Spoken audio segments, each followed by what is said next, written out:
நீங்கள் யார்கிட்ட எவ்வளோ மலிவாக எவ்வளோ இலகுவாக எழுதி தருவாங்களோ அங்கே போய் எழுதி வாங்கிட்டு அதையும் கொண்டு வந்து இன்னும் நீங்கள் திருத்துறீங்க.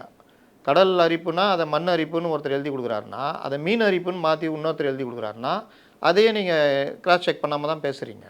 அப்போ கிண்டலுக்குள்ள ஆகுறீங்க. அதுதான் நான் இன்னும் கேட்கணும்னு நினச்சேன். இதெல்லாம் ஒரு ஃபேக்சுவல் எரர் தானே. இதெல்லாம் அப்பப்போ எல்லா தலைவர்களும் நடக்கிறது தான்.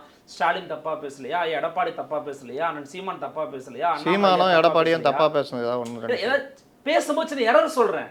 அது மனித இயல்பு தானேங்கிறேன். நீங்கள் வந்து ஒரு பர்ஃபெக்டான லீடரை நீங்கள் வந்து ஒரு வைகோ மாதிரி ஒரு கருணாநிதி மாதிரி எதிர்பார்க்குறீங்க, எல்லாரையுமே எதிர்பார்க்குறீங்க. நீங்கள் அதுக்கு உங்களுக்கு சந்தர்ப்பம் இருக்குல்ல. 2 வருஷம் ஆச்சு கட்சி தொடங்கி.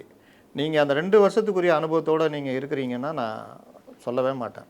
அண்ணாமலை கூட அரசியலுக்கு வந்தார். 1 வருஷம் தடுமாறினார், கண்டபடி வாய் விட்டார், ட்ராலுக்கு உள்ளானார், எல்லாம் பண்ணார். அடுத்தடுத்த வருஷங்களில் அவருடைய இம்ப்ரூவ்மெண்ட் தெரிஞ்சுதா இல்லையா? இன்றைக்கி அண்ணாமலை பேசுகிற சப்ஜெக்டை நீண்ட கால அரசியலில் இருக்கவங்க கூட தொட முடியாது. ஏன்னா அது வந்து ஒரு குறிப்பிட்ட வரைக்கும் தான் அவர் தடுமாறினார். அதற்கப்புறம் அவர் ஐபிஎஸ்க்கு எடுத்த பயிற்சி இருக்குல்ல, அந்த இது அவருக்கு வந்து ஜாயிண்ட் ஆகிடுச்சு. அது கனெக்ட் ஆனவுடனே கரெக்டான ஒரு இது டேட்டாஸு ப்ளஸ் இவருடைய அந்த அனுபவம், அதாவது நாலேஜை உள்வாங்கிக்கிறது, ரெண்டும் சேரும் பொழுது அவர் தெளிவாக பேச ஆரம்பிச்சிடுறாரா? நீங்கள் அதுக்கான ப்ராக்டிஸ் இறங்கணுமா வேணாவா?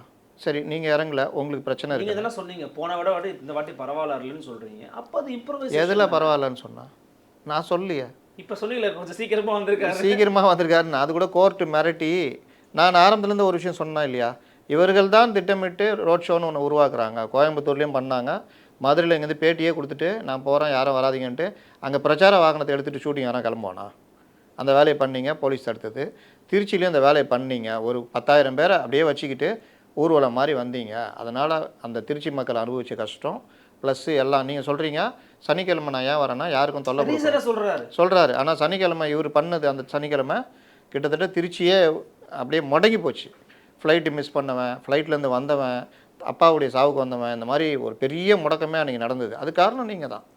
ஏன் நான் சொல்கிறேன்னா, அடுத்த வாரம் கோர்ட்டு தீர்ப்புன்னு வந்தோடனே சாதாரணமாக வர்றீங்கல்ல, அப்போ உங்களால் இப்படியும் வர முடியும், அப்படியும் வர முடியும். அப்போ தீர்மானிக்கிறது நீங்கள் தான். அதை தான் நான் சொல்கிறேன். பிரச்சார பயணம்னா பிரச்சார பயணமாக போங்க. அந்த இடத்துக்கு இப்போ போனீங்கல்ல, ஒரு மணி நேரம், ஒரு 100 மீட்டருக்கு அந்தாண்டு இருந்துட்டு 1 மணி நேரமாக வந்தீங்கல்ல, அது பண்ணிக்கங்க, தப்பு கிடையாது. 11:30 அப்படின்னா 12:30 ஆரம்பிங்க, தப்பு கிடையாது. அடுத்த இது உங்களால் முடிக்க முடிஞ்சதில்லை.